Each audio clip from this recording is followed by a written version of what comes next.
शील शक्ति प्रेम का हम भाव धारण कर चले।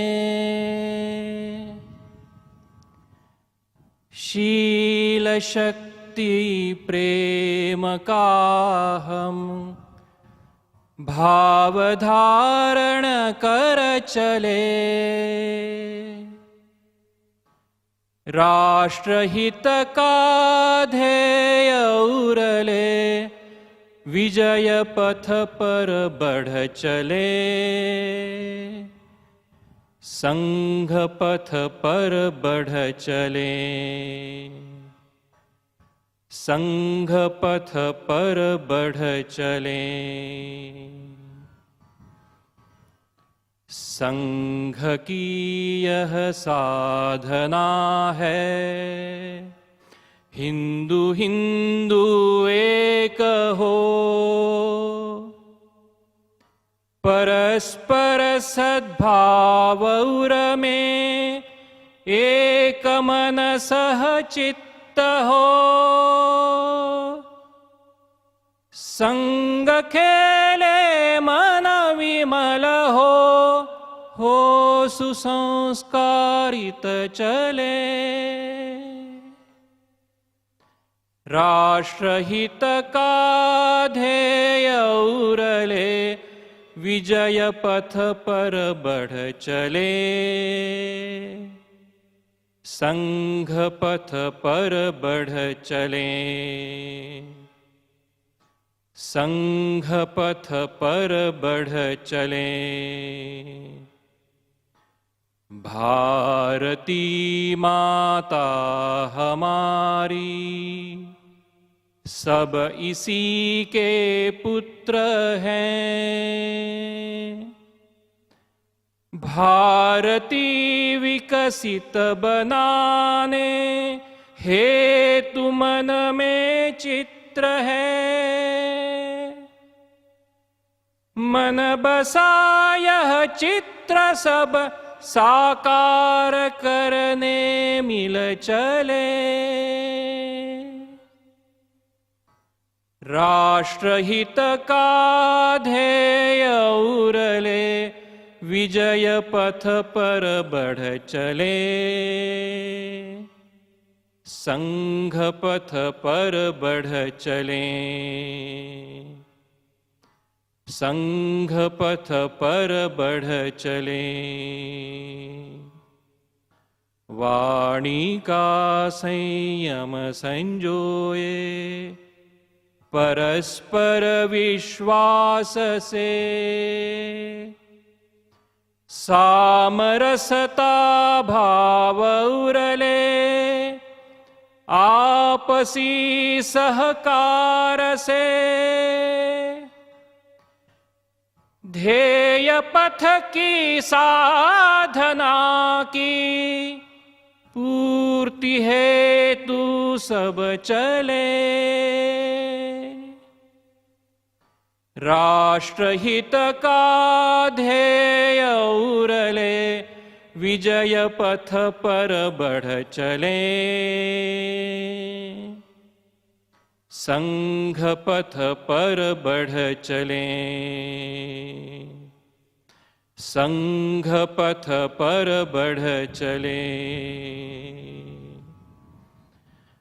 शील शक्ति प्रेम का हम भाव धारण कर चले। राष्ट्रहित का ध्येय उरले विजय पथ पर बढ़ चले। संघ पथ पर बढ़ चले। संघ पथ पर बढ़ चले। संघ पथ पर बढ़ चले।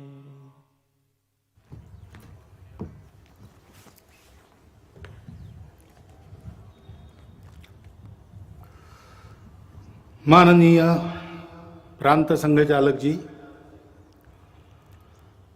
माननीय महानगर संघ चालक जी, माननीय महानगर सहसंघ चालक जी, उपस्थित अन्य अधिकारीगण, मेरे सामने विराजित अथवा अंतरताने पर उपस्थित सभी विशेष निमंत्रित माता भगिनी, नागरिक सज्जन एवं आत्मीय स्वयंसेवक बंधुगण,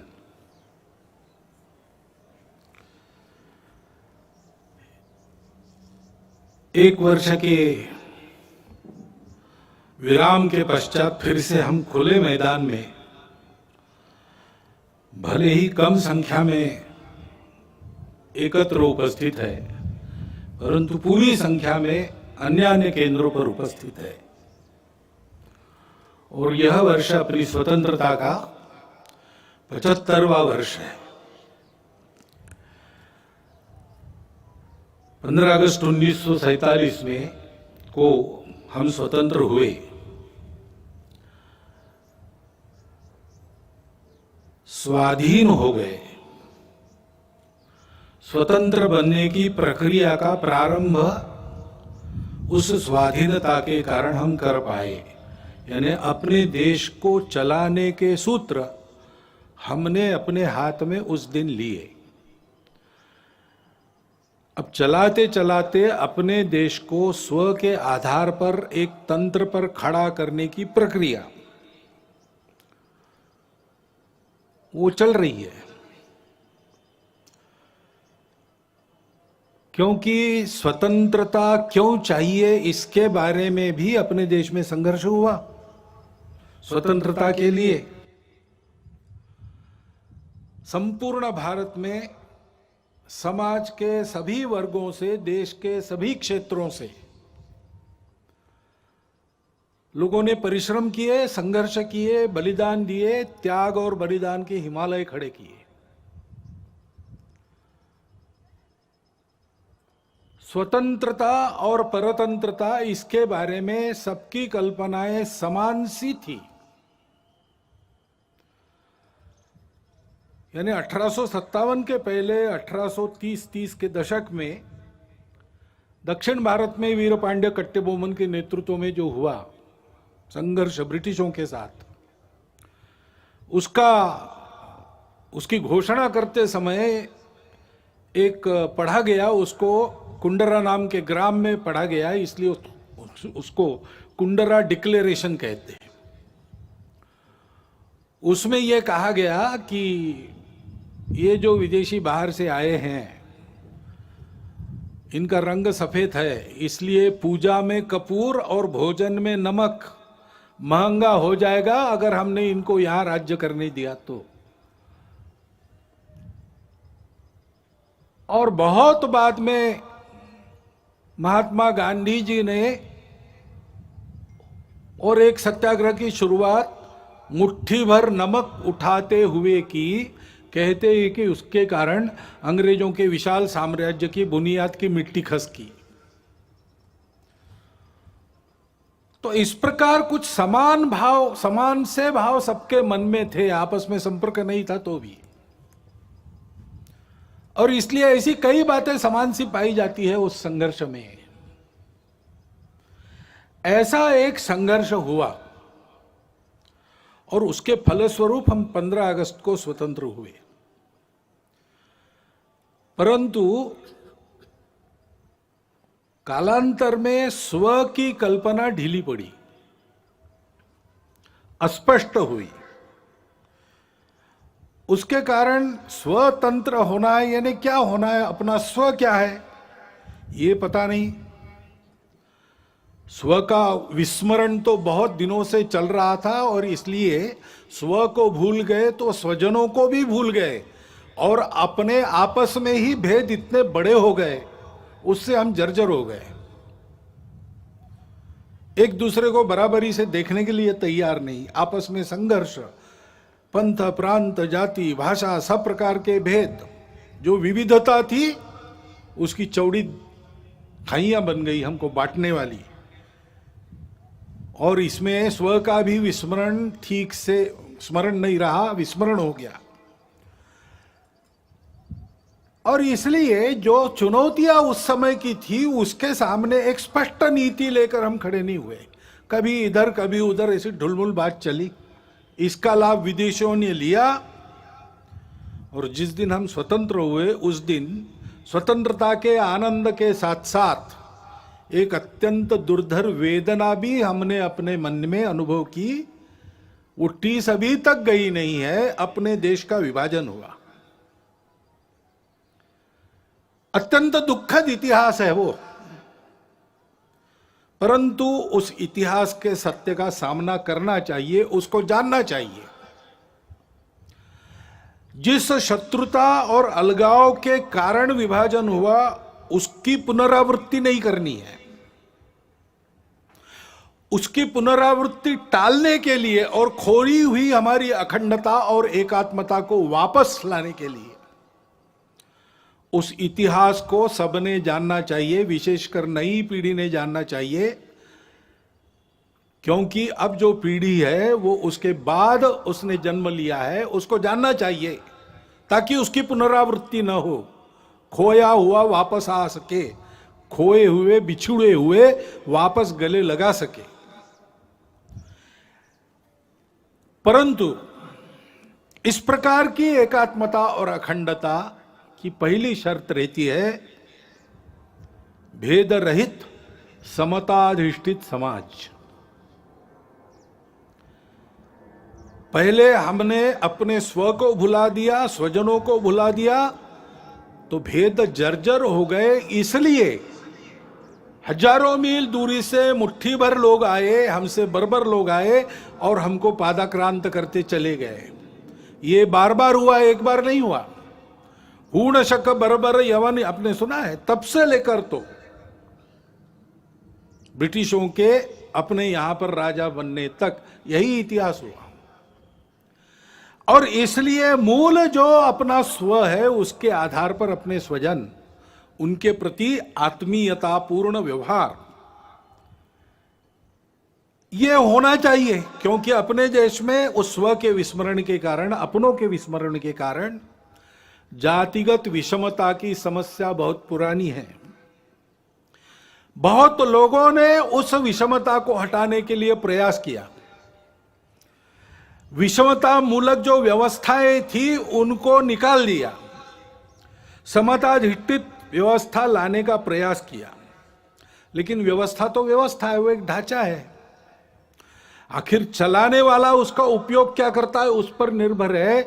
चलाने वाले के मन में अगर समता है तो व्यवस्था समता की पोषक होती है। व्यवस्था तो बदलेगी ही, विषमता मूलक व्यवस्था टिक नहीं सकती, अप्राकृतिक है और इसलिए वो जाएगी ही। ठीक से जाए इसको देखना, इतना ही काम रहता है।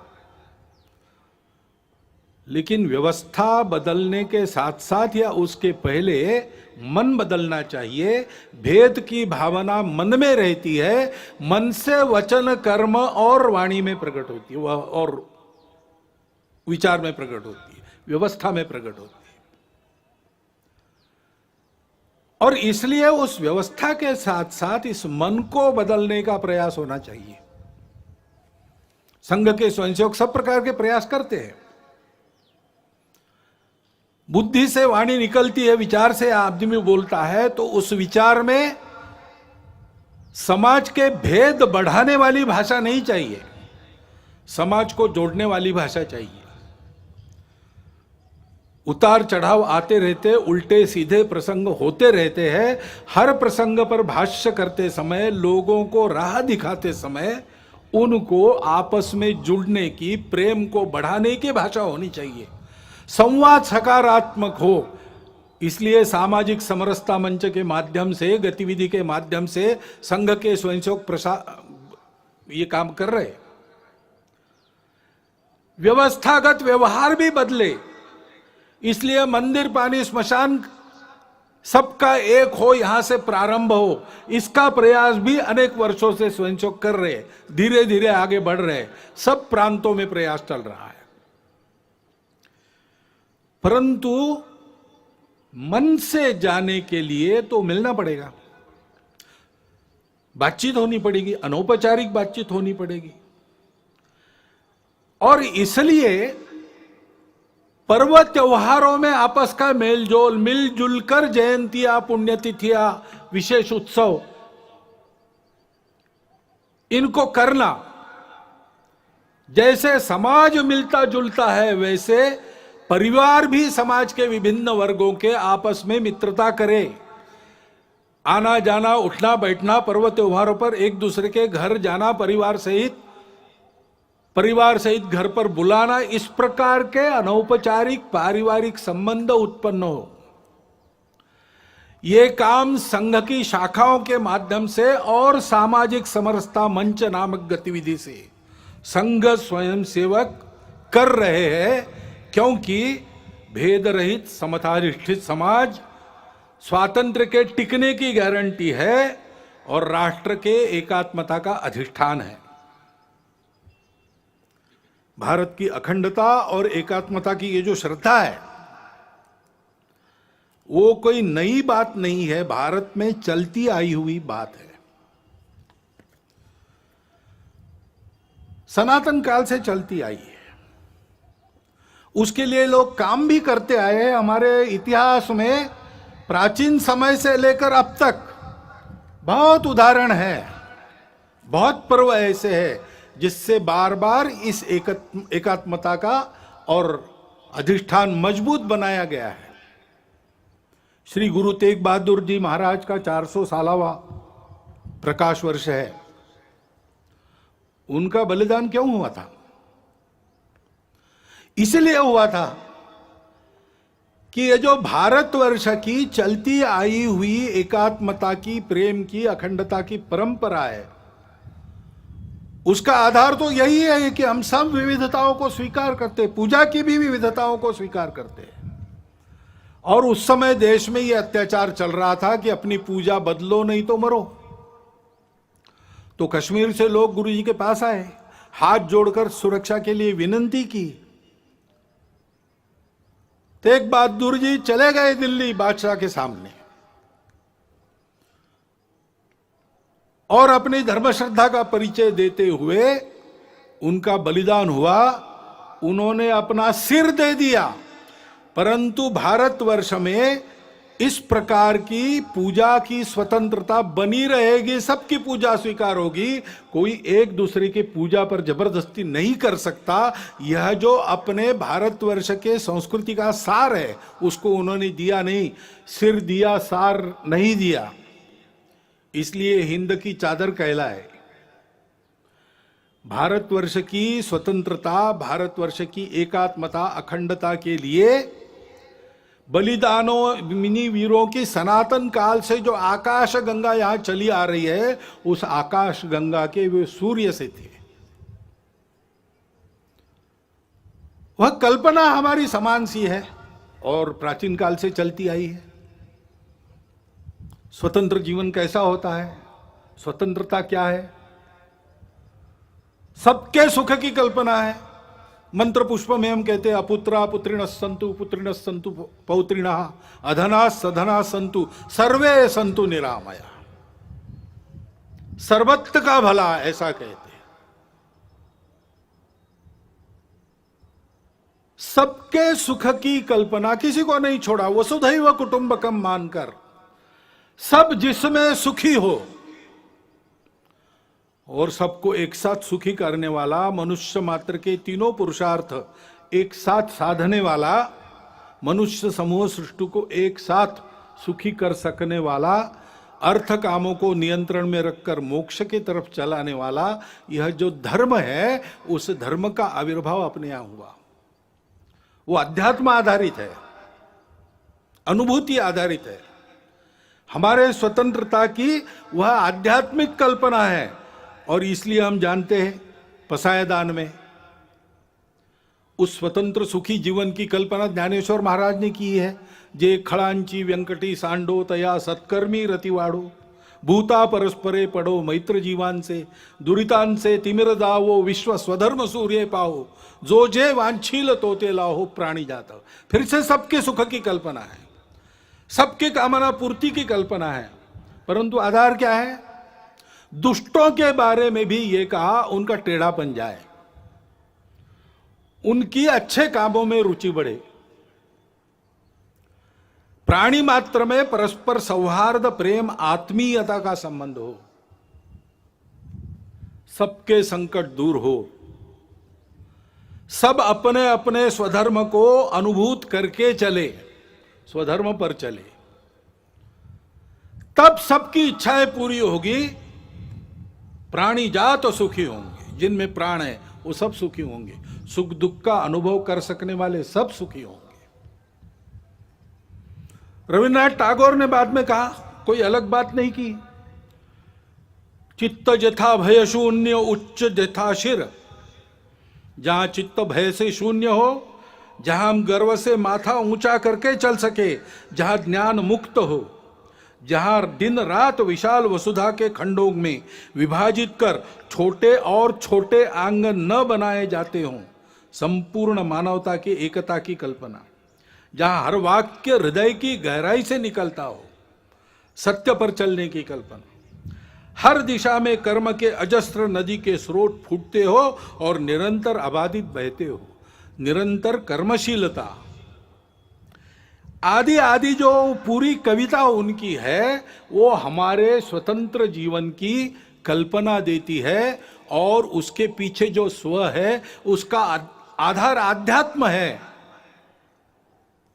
स्पष्ट करती है। और इसलिए योगी अरविंद, जिनकी 150वीं जयंती है, उन्होंने भी यही बात कही है, हमारे स्व का अधिष्ठान स्पष्ट किया है, हमारे राष्ट्रीयता की कल्पना को उच्च रव से कहा है। गांधी जी इसी आधार पर बोलते थे। उनको सबूत की आवश्यकता पड़ी तो धर्मपाल जी ने सबूत जुटाए और आजीवन तपस्या की। उसके आधार पर उन्होंने भारतवर्ष के ब्रिटिश का प्रभाव होने के पहले के जीवन का जो चित्र सबूतों सहित किया है, प्रमाणित है, वो चित्र भी, उनकी भी शताब्दी है, जन्म शताब्दी, वो चित्र भी इसी बात की पुष्टि करता है। हमारी इस स्व की कल्पना का आधार अध्यात्म आधारित परस्पर व्यवहार था, संतुलित व्यवहार था, आत्मीय व्यवहार था। उसको हम धर्म कहते हैं और उस धर्म के उदय से सब सुखी होते हैं। सावरकर जी ने कहा कि जब ऐसा हिंदू समाज खड़ा होगा संगठित, तो वो गीता की ही बात करेगा और अपने उद्देश्य को वसुधैव कुटुंबकम यही बताएगा, क्योंकि हम किसी को पराया मान ही नहीं सकते। ऐसा हमारा जो आध्यात्मिक राष्ट्रीयता का स्व है, वो उदय होने से दुनिया के सारे झगड़े समाप्त होंगे, खोया हुआ संतुलन वापस आएगा और ऐसा मानव धर्म उदित होगा, हिंदू धर्म उदित होगा, तो फिर परिणाम ये भी होगा कि मनुष्यों के कलहों पर जिनके दुकान चलते हैं और उनके खोए हुए संतुलन पर जो अपना उल्लू सीधा करते हैं, उनके दुकान बंद हो जाएंगे।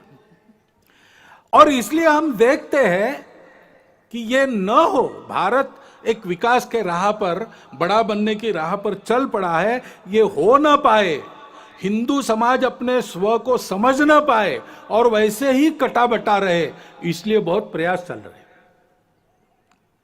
जो जो भारत का है उसकी निंदा करना, जो जो भारत की है उसकी निंदा करना, भारत के जीवन की, भारत के धर्म की, भारत की परंपरा की, इतिहास की, वर्तमान की, व्यवस्थाओं की, सबकी निंदा करना, भारतीयों के हृदय में स्वयं के बारे में ही अश्रद्धा उत्पन्न करना, ऐसे प्रयास चलते हैं। इतने प्राचीन जीवन से दुनिया देख रही है कि उस जीवन में इतने लंबे समय से चलते हुए मूल्य है। मनुष्य जीवन को स्थिरता देके, सुख देते हैं, टूटन से बचाते हैं, अधपतन से बचाते हैं, ऐसे मूल्यों से युक्त हमारा जीवन है। उन मूल्यों पर हमला होता है, बोल के भी होता है, निंदा करके भी होता है और विभिन्न माध्यमों से बहुत सूक्ष्म रीति से भी होता है। ऐसा स्थूल और सूक्ष्म एक सांस्कृतिक आक्रमण भी लगातार चल रहा है, इस भय से कि अगर ये सारी बातें भारत में ठीक हो गई तो हम नहीं चल पाएंगे। और गठबंधन भी ऐसे लोगों ने बना लिया है, सम्मिलित प्रयास करते। और भारत में हम देखते हैं कि इसको पहचान कर इसके उपाय में चलना चाहिए, समाज को ठीक दिशा में चलाने के प्रयास करने चाहिए। सब ऐसा नहीं करते। विशेषकर इसके व्यवस्था को चलाने का भारत की जो दायित्वधारी लोग हैं, राज्यों में है, केंद्र में है, सब लोग हैं। लेकिन कभी कभी ऐसा व्यवहार दिखता है, यानी एक भारत का ही राज्य है, दूसरा भी भारत का ही राज्य है, उसकी पुलिस आपस में युद्ध करती है, गोलियों से लोग मारे जाते हैं। हम एक देश के वासी हैं कि क्या है? अपनी राजनीतिक स्पर्धा के चलते और सरकारों का विरोध खड़ा होता है, पार्टियों का है, चलता है। लेकिन सरकारें व्यवस्था के अंग है, व्यवस्था तो एक है, संविधान के तहत बनी है। संविधान के तहत हम फेडरल स्ट्रक्चर है, लेकिन संविधान के तहत ही we the people of India, हम एक देश के लोग हैं, हमारा एक देश है, व्यवस्थाएं हमने फेडरल बनाई है, लोग फेडरल नहीं है। संपूर्ण जन एक राष्ट्र है। लेकिन ऐसा पोषक व्यवहार सत्ता में बैठे लोगों का भी होता हुआ नहीं दिखता। तो समाज को कहां से उद्बोधन मिलेगा, कहां से पथ प्रदर्शक पाथेय मिलेगा? अपने राजनीतिक उल्लुओं को सीधा करने के लिए ऐसे छल कपट चलते हैं, उसमें समाज के मन का क्या होता है, समाज में जो भेद है उनको मिटाया जाता है कि उनको और चौड़ा किया जाता है, इसकी परवाह न करते हुए होता है। अब समाज को ही बचना पड़ेगा इन बातों को पहचानते हुए, क्योंकि ये षड्यंत्र चलते हैं असंतोष उत्पन्न करना। निमित्त तो मिलते ही है, इतने बड़े समाज में, इतने लंबे चौड़े देश में छोटा भी निमित्त है, उसको प्रचार के साधनों के आधार पर बहुत बड़ा करके बताना, असंतोष उत्पन्न करना, आपस में विरोध उत्पन्न करना, जाति से जाति को लड़ाना, प्रदेश से प्रदेश को, भाषा से भाषा को लड़ाना, कलह उत्पन्न करना और आतंक का वातावरण उत्पन्न करते हुए इसको शमन करना चाहने वाले शक्तियों को दबाने का प्रयास करना और एक तरह से देश में अराजकता उत्पन्न हो, ऐसा प्रयास करना, ये भी प्रयास चल रहे हैं। और तकनीकी के आधार पर नई नई बातें जो आ रही, वो और आग में घी डालने का काम कर रही। नियंत्रण नहीं है उसका, ओटीटी प्लेटफॉर्म्स है, उस पर कैसे कैसे चित्र आते हैं, क्या क्या आता है। अभी तो कोरोना में बालकों के हाथ में भी मोबाइल आ गया और ऑनलाइन तो देख ही रहे, और क्या देखते क्या नहीं इसका कोई नियंत्रण नहीं। और ओटीटी प्लेटफॉर्म पर क्या दिखाना, इसका भी कोई नियंत्रण नहीं।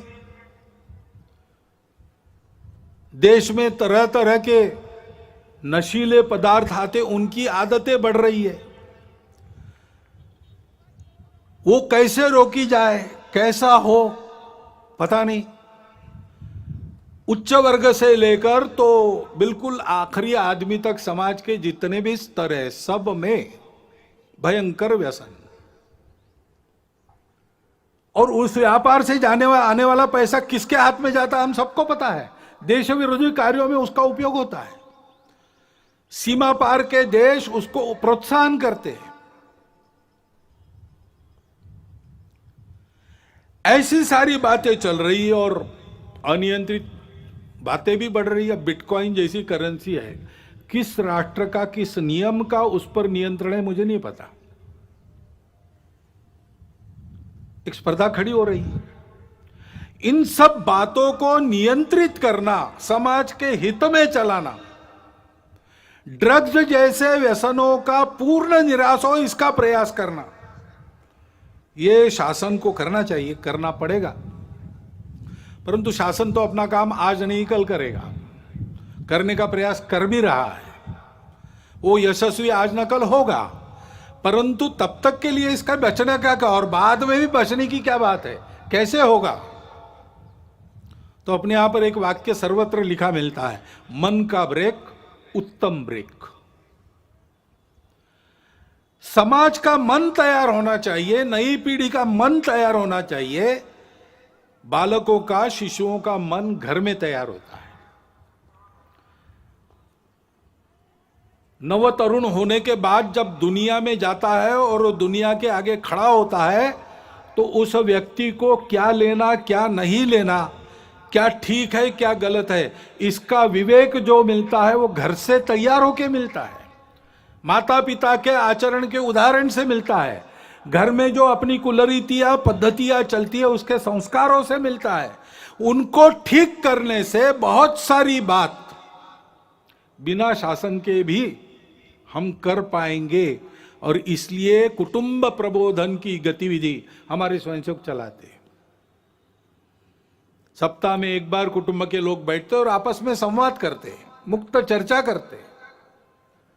स्वभाषा स्वभूषा, अपना भजन भवन भ्रमण भोजन किस प्रकार से चलता है, कम से कम अपने घर की चौखट के अंदर हम लोग अपने स्व के आधार पर आचरण करते कि नहीं, घर में अपनी भाषा बोलते हैं कि नहीं, कागजों पर अपना हस्ताक्षर करते हैं तो अपनी मातृभाषा में करते हैं कि नहीं, करना चाहिए। जहां टाल सकते हैं विदेशी भाषा को टालो, जहां उसका उपयोग है और जहां अनिवार्य है वहां तो करना ही पड़ेगा, करेंगे भी, हमको किसी भाषा से थोड़ी बैर है। परंतु स्वभाषा स्वभूषा, अपना भजन अपना भोजन, इसका एक महत्व है। स्व का ज्ञान परंपरागत रीति से पीढ़ी दर पीढ़ी बनता रहे, इसलिए उस आचरण के बारे में चर्चा। और मैं अपने लिए रोज कुछ करता हूं, परिवार के लिए रोज कुछ करता हूं, समय देता हूं, पैसा देता हूं, देश समाज के लिए रोज क्या करता हूं, कितना खर्चा रोज करता हूं, इसका विचार होके ऐसे छोटे छोटे संकल्प लेना और उसके आधार पर परिवार में सब लोगों का मन बनना चाहिए, नई पीढ़ी का भी बनना चाहिए। तो इस प्रकार के विपरीत वातावरण में भी उनकी प्रतिकार शक्ति जागृत रहने से, विवेक शक्ति जागृत रहने से वो उचित का ही चयन करेंगे। स्वाभाविकता तो उनका झुकाव अच्छे की तरफ ही है, केवल उसके लिए पोषक उनके मन बुद्धि के संस्कारों को बनाना चाहिए, उसके लिए ये गतिविधि चलती है। हमारे स्वयंसेवक भी और अन्य अनेक लोग भी ये काम कर रहे हैं। अभी इस प्रकार के हमारे प्रयास चलेंगे।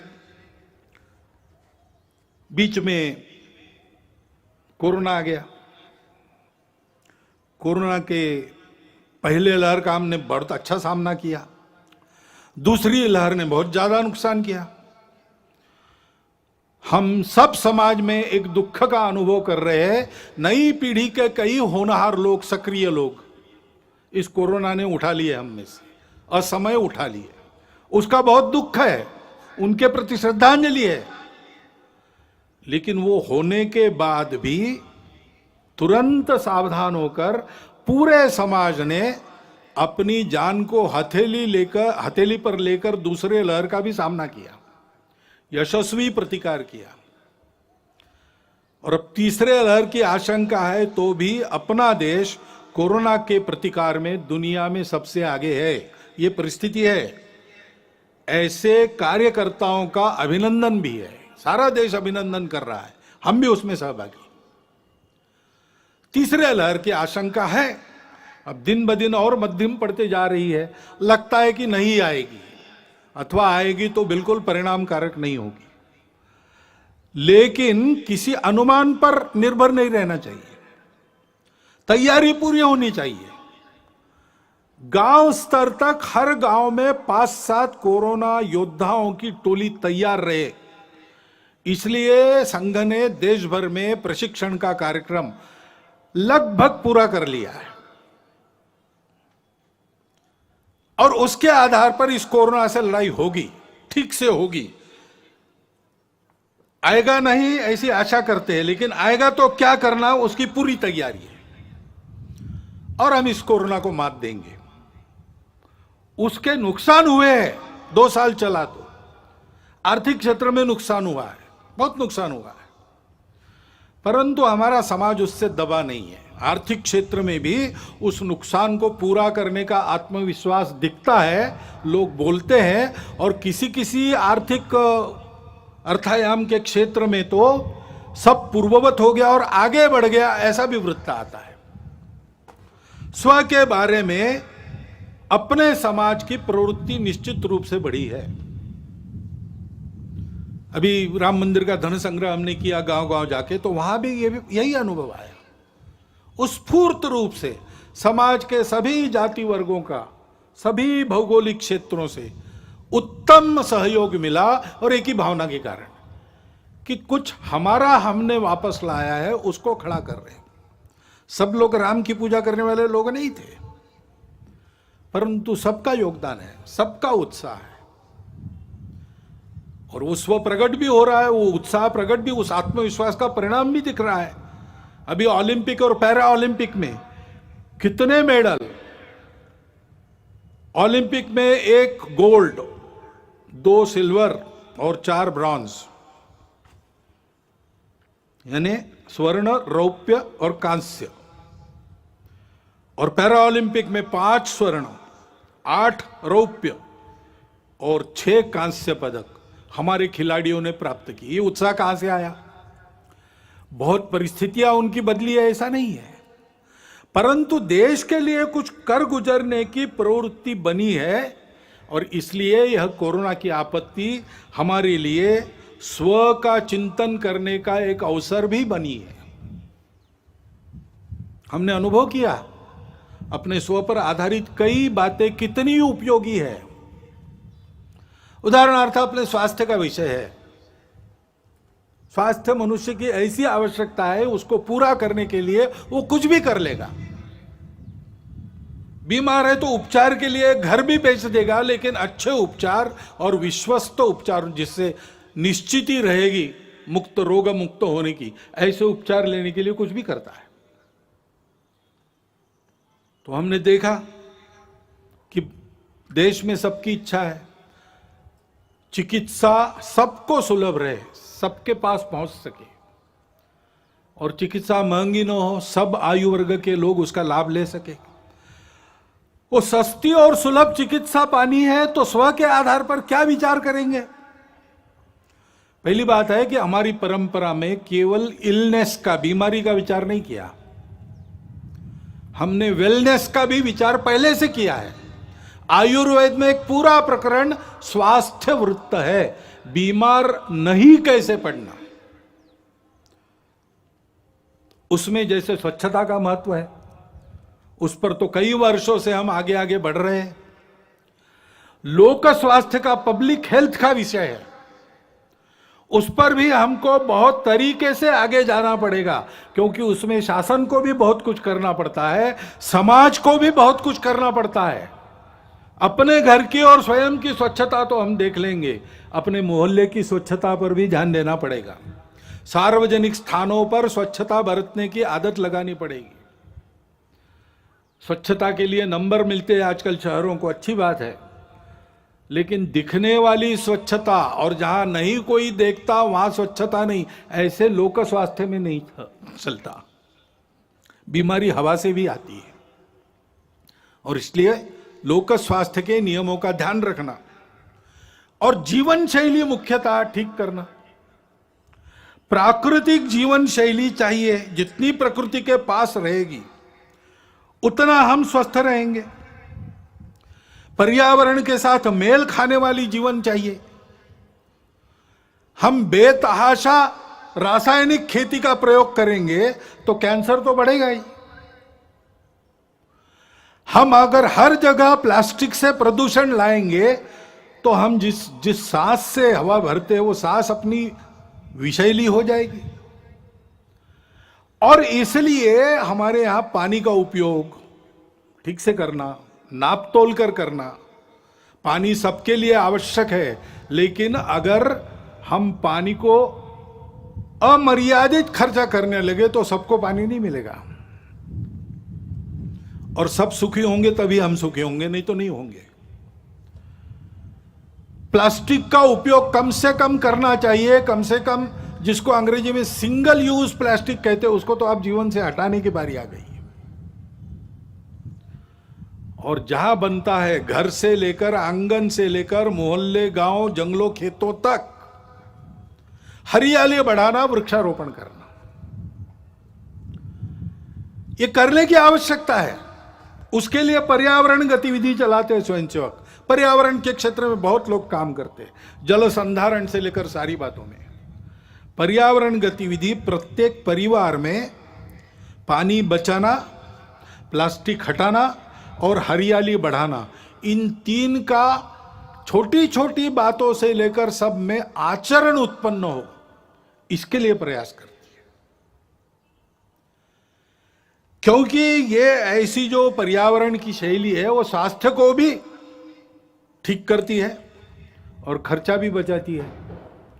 कोरोना काल में जितने विवाह हुए कितने सस्ते में हुए। हमारे ध्यान में कई बातें आ गई कि हम जो खर्चा करते हैं वो कितना खर्चा फालतू होता है, इससे कम में हम जी सकते हैं। जो मिलता है उसमें अपने घर गृहस्थी को रोटी, कपड़ा, मकान, स्वास्थ्य, शिक्षा, अतिथि सत्कार, ऐसी न्यूनतम आवश्यकताओं को ठीक से पूर्ण कर सकते हैं। अब कोरोना जाएगा, जाने को है, अपनी सुधरी हुई आदत को फिर से नहीं बिगाड़ना, इसका हमको ध्यान देना पड़ेगा। और इसलिए पर्यावरण के साथ स्वास्थ्य को साधते हुए हमको यह भी प्रयास करना पड़ेगा कि सब प्रकार की पैथियों को मान्यता देते हुए अपने अपने पैथी का अहंकार, अभिमान तो रहना चाहिए, गौरव तो रहना चाहिए, अहंकार नहीं होना चाहिए। कुछ बीमारियों को कुछ पैथी में इलाज है, किसी में नहीं है। हर एक चिकित्सा पद्धति का अपना अपना तत्वज्ञान है। मतभेद हो सकते हैं लेकिन विरोध नहीं होना चाहिए। सभी चिकित्सा पद्धतियों का समन्वय करते हुए सबको सुलभ हो सके ऐसी चिकित्सा हम दे सकते, क्योंकि कुछ पद्धतियों में इलाज महंगे हो जाते, उसका इलाज नहीं कुछ पद्धतियों में वही इलाज बहुत सस्ता हो जाता उसी बीमारी का, और गुण भी मिलता है। तो इसलिए सभी पद्धतियों का समन्वय करते हुए कैसे आगे बढ़ेंगे, और सबको एकदम बहुत गंभीर चिकित्साओं का सामना नहीं करना पड़ता। छोटी मोटी रोज की बीमारियां होती है तो प्राथमिक चिकित्सा अपने गांव में ही उपलब्ध रहे, उसमें डॉक्टर वैद्य भी हो, और अंग्रेजी में कहते हैं बेयरफुट डॉक्टर्स, आरोग्य रक्षक, ऐसी भी कोई व्यवस्था बने। थोड़ी अधिक चिकित्सा करनी है तो जिला केंद्र पर सबके लिए उपलब्ध रहे, और बहुत उच्च स्तरीय, बहुत गंभीर चिकित्सा अगर आवश्यक है तो एक एक विभाग केंद्र पर, कमिश्नरी के केंद्र पर या बड़े कस्बों में उसकी व्यवस्था उपलब्ध रहे। इस प्रकार का एक तंत्र खड़ा करना पड़ेगा। ऐसा समग्र स्व के आधार पर सोचते हैं तो सबको सुलभ और सस्ती चिकित्सा का प्रबंध अपने देश में हो सकता है। वही बात आर्थिक मामलों की है। हम जानते हैं विश्व में जो प्रचलित अर्थव्यवस्था है उसके कारण कई समस्याएं भी खड़ी है, और समस्याओं का उत्तर उस व्यवस्था के पास नहीं है। सभी देशों में उसका पुनर्विचार चल रहा है।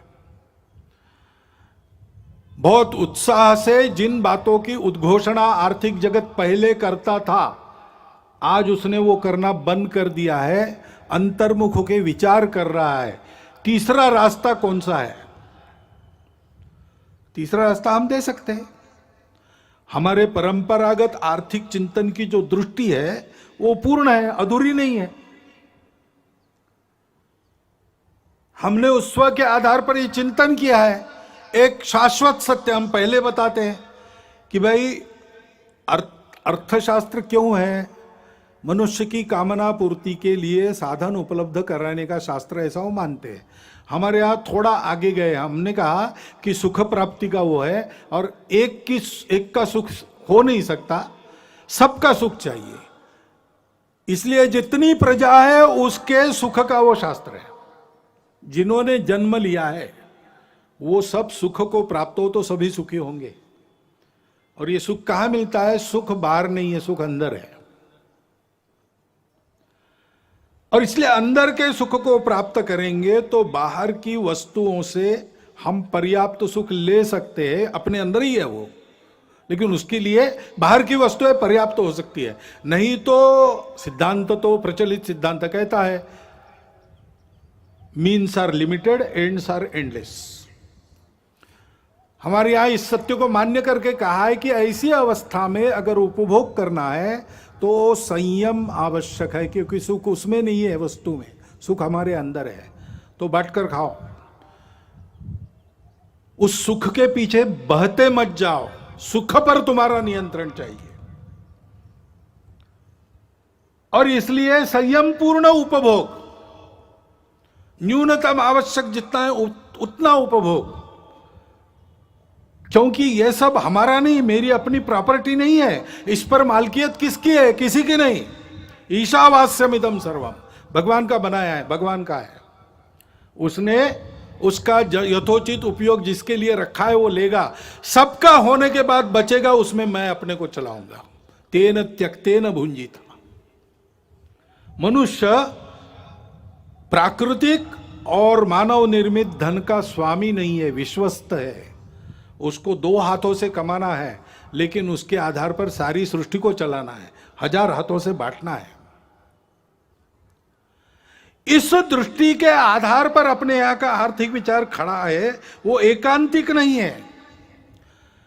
उसमें मनुष्य को सृष्टि के अंग के नाते देखा गया है, सृष्टि का मालिक नहीं, कॉन्करर नहीं, कॉन्करिंग द नेचर गलत बात है, नर्चरिंग द नेचर। सृष्टि से जितना चाहिए उतना लेना और दाम दुगना वापस करना, गिविंग बैक। इस आधार पर हमारा अर्थ विचार खड़ा है। और इसलिए वो एकांगी नहीं है, वो सब जगह परिवार की कल्पना करता है। कृषि श्रेष्ठ है कि उद्योग श्रेष्ठ है कि व्यापार श्रेष्ठ है? अरे भाई, तीनों अपने अपने जगह श्रेष्ठ है, तीनों को मिलकर चलना चाहिए। उद्योग चलेगा मालिक के लिए चलेगा कि मजदूर के लिए? अरे भाई, मालिक मजदूर बीच में जो व्यापारी है वो और ग्राहक, सबको एक परिवार मानकर सबके हित का विचार करके चलेगा। सबको अपना अपना कर्तव्य पूरा करते हुए संयम से बरतना पड़ेगा, तब सबकी कामना पूर्ण होगी।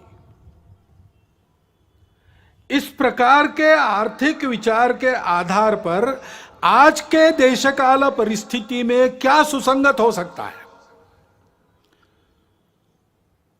हमारा प्रदीर्घ जीवन रहा है, उस प्रदीर्घ जीवन में हमने भी पुरुषार्थ किया है, और ईस्वी सन 1 से लेकर तो 17वीं सदी तक हम दुनिया के सर्वसमर्थ आर्थिक देश थे। विलियम डैलिरिम्पल वगैरह डाटा दे रहा है।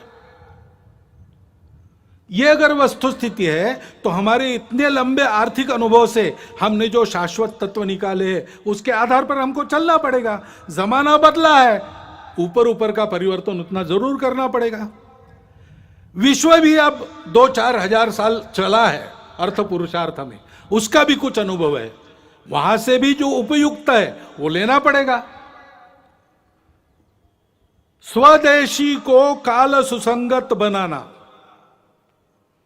और विदेशी को देश सुसंगत बनाना, इसके आधार पर अपने स्व पर आधारित एक नया आर्थिक प्रतिमान संपूर्ण दुनिया को देना, ये दुनिया की अभी आवश्यकता है। और स्वातंत्र्य में हमारे स्व के प्रगटीकरण का एक स्वाभाविक आविष्कार है, इसकी चिंता हमको करनी पड़ेगी।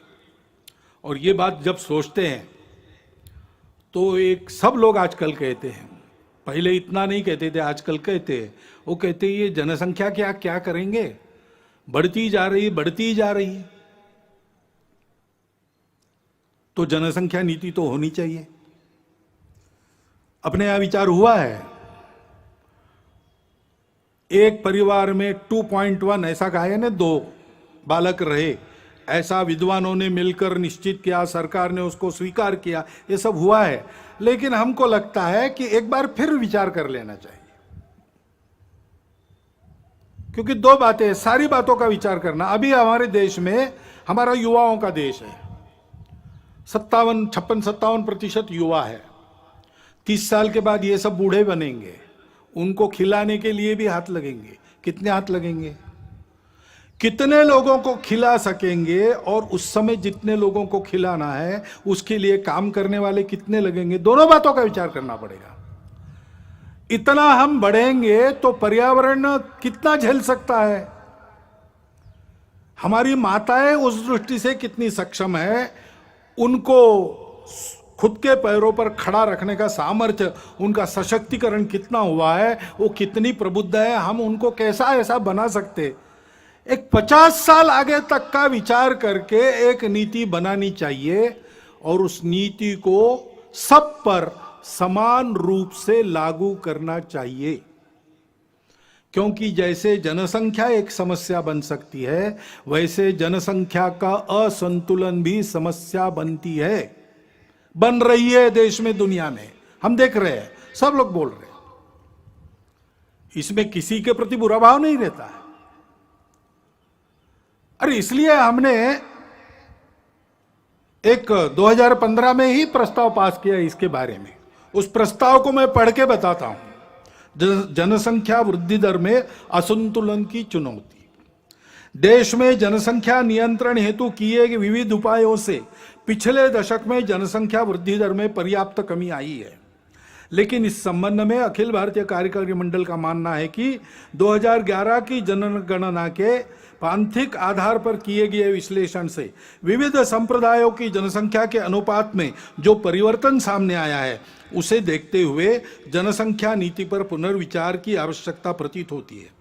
विविध संप्रदायों के प्रति जनसंख्या वृद्धि दर में भारी अंतर, अनवरत विदेशी घुसपैठ व मतांतरण के कारण देश की समग्र जनसंख्या, विशेषकर सीमावर्ती क्षेत्रों की जनसंख्या के अनुपात में बढ़ रहा असंतुलन देश की एकता, अखंडता, सांस्कृतिक पहचान के लिए गंभीर संकट का कारण बन सकता है।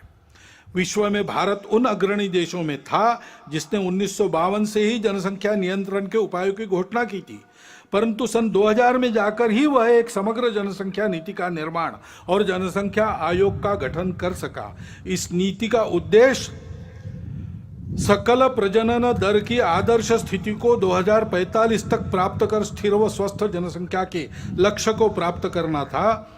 ऐसी अपेक्षा थी कि अपने राष्ट्रीय संसाधनों और भविष्य की आवश्यकताओं को ध्यान में रखते हुए प्रजनन दर का यह लक्ष्य समाज के सभी वर्गों पर समान रूप से लागू होगा। परंतु 2005-6 का राष्ट्रीय प्रजनन एवं सार्थ सर्वेक्षण सन 2011 की गणना के 0 से 6 आयु वर्ग, 0 से 6 आयु वर्ग के पांथिक आधार पर प्राप्त आंकड़ों से असमान सकल प्रजनन दर एवं बाल जनसंख्या अनुपात का संकेत मिलता है। यह हमारा प्रस्ताव है, तो इसलिए सुझाव हमारे ऐसे और भी लिखा है, पूरा नहीं पढ़ता हूं, लिखित भाषण में उपलब्ध है। देश में उपलब्ध संसाधनों, भविष्य की आवश्यकताओं एवं जनसांख्यिकीय असंतुलन की समस्या को ध्यान में रखते हुए देश की जनसंख्या नीति का पुनर्निर्धारण कर उसे सब पर समान रूप से लागू किया जाए। सीमा पार से हो गई अवैध घुसपैठ पर पूर्ण रूप से अंकुश लगाया जाए। राष्ट्रीय नागरिक पत्रिका का निर्माण कर इन घुसपैठियों को नागरिकता के अधिकारों से तथा भूमिकरित के अधिकार से वंचित किया जाए। जो अनधिकृत प्रवेशकारी लोग हैं, वो हमारे देश में बसने वाले, सदियों से बसने वाले, पीढ़ी दर पीढ़ी बसने वाले नागरिक बने हुए, किसी के प्रति ये बात नहीं है। और देशवासियों का ये आह्वान है कि जनसंख्या में असंतुलन उत्पन्न कर रहे सभी कारणों की पहचान करते हुए जन जागरण द्वारा देश को जनसांख्यिकीय असंतुलन से बचाने की सभी विधि सम्मत प्रयास करें। कैरो में एक परिषद हुई थी राष्ट्रों की, उसमें सबके साथ अपने देश का जो अधिकृत संकल्प है, डॉक्टर मनमोहन सिंह उस समय प्रधानमंत्री थे, उस संकल्प के बाहर इसमें कुछ भी नहीं है, सब उसके मर्यादा के अंदर है। क्योंकि कुछ ऐसी परिस्थितियां आती है, अभी जैसे एक अचानक आ गया, वायव्य सीमा के पार तालिबान खड़ा हो गया।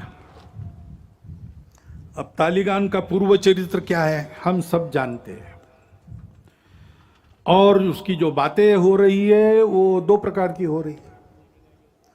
कभी कहता है कि अच्छे रहेंगे, कभी कहता है कि नहीं हम वही है पहले से। तो इसका एक स्पष्ट संकेत है कि हमसे सावधान रहना चाहिए। और तो और उस समय उसका समर्थन करने वाले जब खड़ा हुआ तब रशिया भी था, तुर्कस्तान भी था, चीन और पाकिस्तान तो आज भी है। अब तालिबान बदला भी होगा, पाकिस्तान बदला है क्या? ऐसा तो बिल्कुल नहीं है।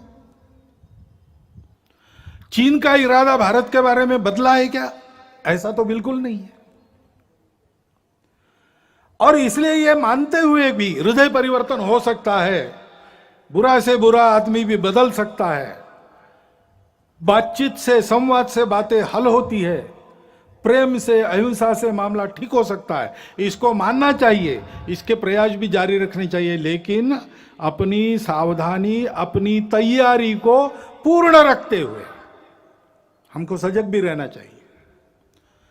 हमारी सीमा सुरक्षा और अधिक चाक चौबंद होने की आवश्यकता है। जहां बार बार आक्रमण होते वहां तो ठीक ही है, लेकिन जहां नहीं होते ऐसा हम कहते हैं, लेकिन चोरी छुपे होते रहते हैं। सागरी सीमा है, हमारे सागरी प्रदेश में जो टापू है, देश के अंदर की बातें हैं, इन सबको बहुत अच्छा करना चाहिए। इंटरनेट के उपयोग के कारण अब साइबर सिक्योरिटी का भी प्रश्न खड़ा हो गया है। उसके मामले में हमको बहुत आगे जाना पड़ेगा, हम जाएंगे। और ऐसी बातों का परिणाम अंदर उपद्रवी लोगों के मनोबल पर न हुआ तो भी वो कुछ न कर सके, ऐसा हमको ठीक रखना पड़ेगा। अभी अभी जम्मू कश्मीर में होकर आया, वहां सामान्य जनता को 370 हटने के अच्छे लाभ मिल रहे हैं, उसको तो मानते हैं, लेकिन और आगे बढ़ते हुए उनका देश के साथ सात्मीकरण हो, इसके प्रयास बढ़ाने की आवश्यकता है। मन से एक होना चाहिए।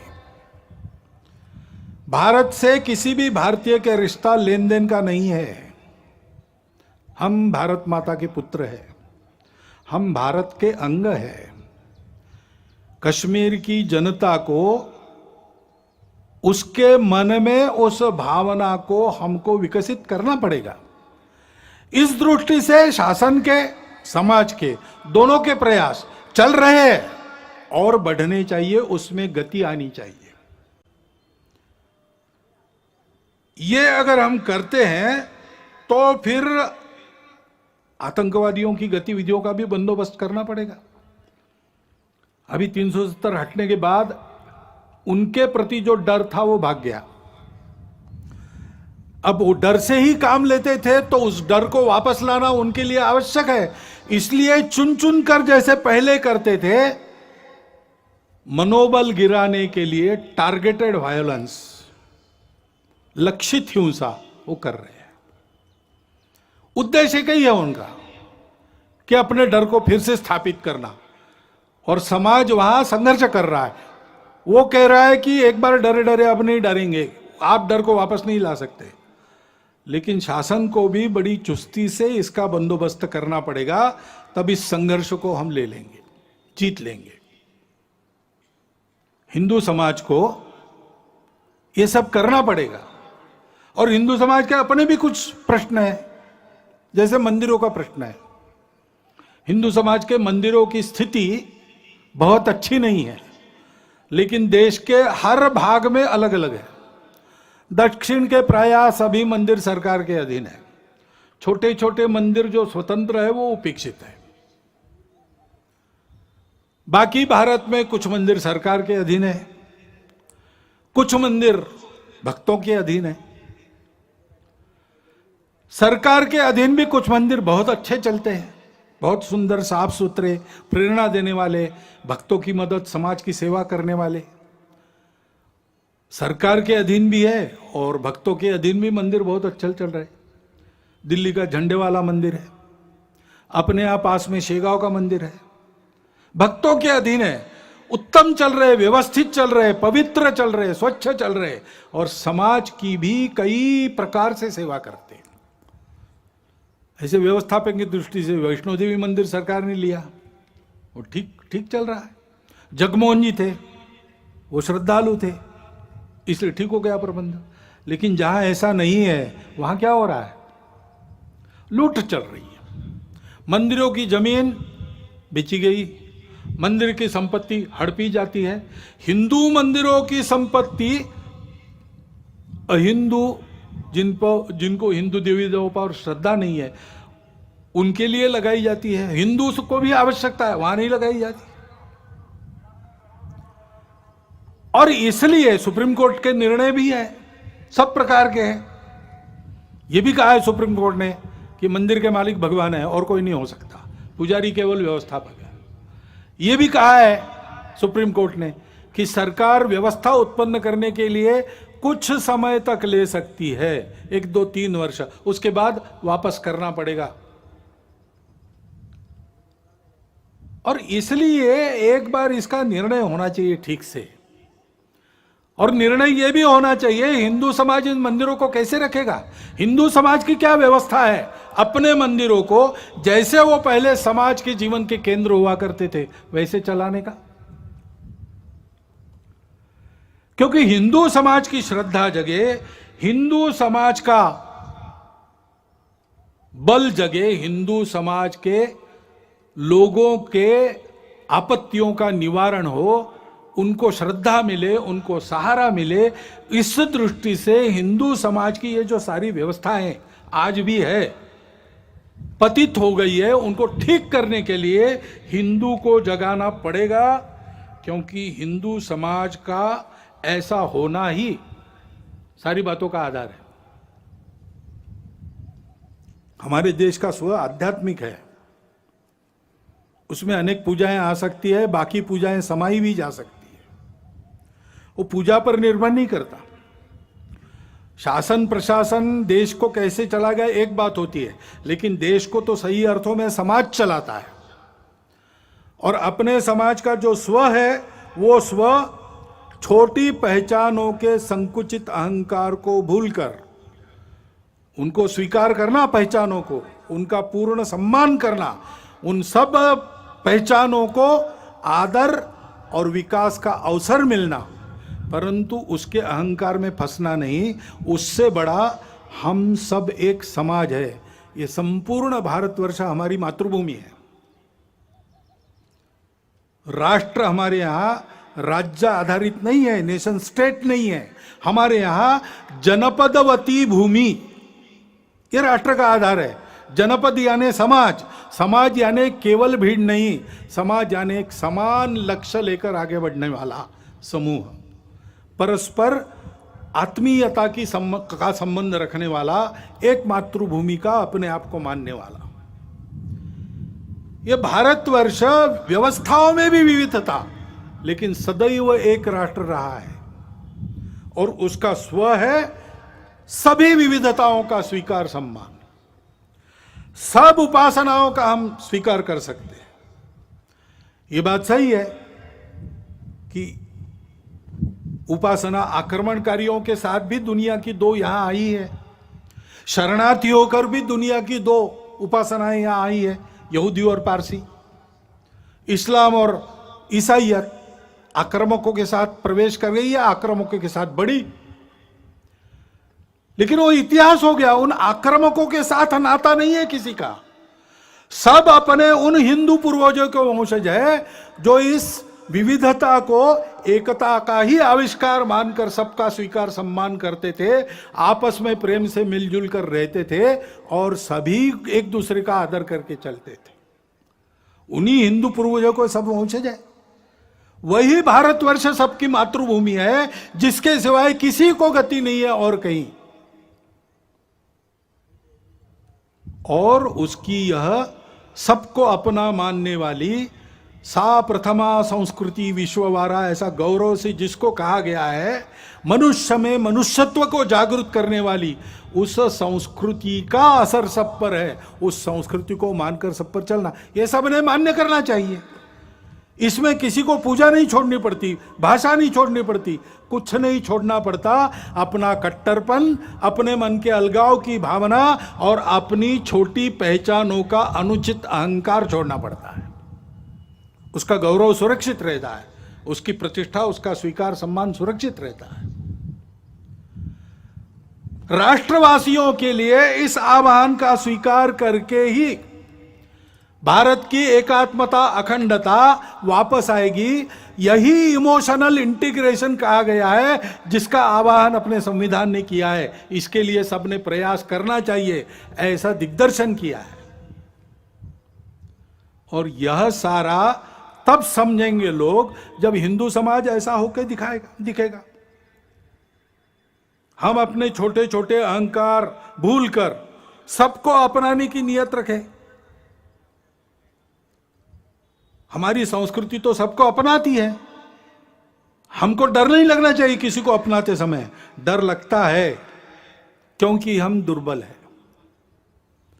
हमको शक्ति संपन्न होना पड़ेगा।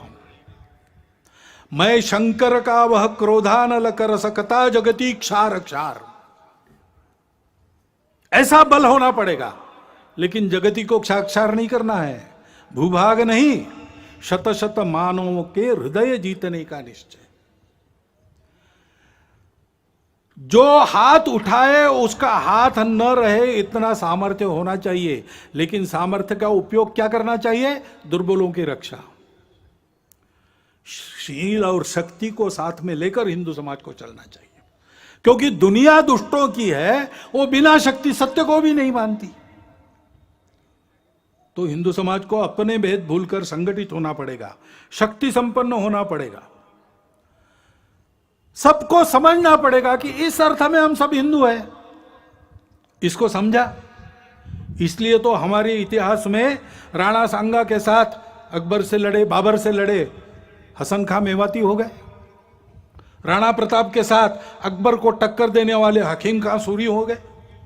खुदा बख्श और गौस खां जो अंतिम सांस कर झांसी की रानी और उसके वंशजों के साथ रहे, वो हो गए।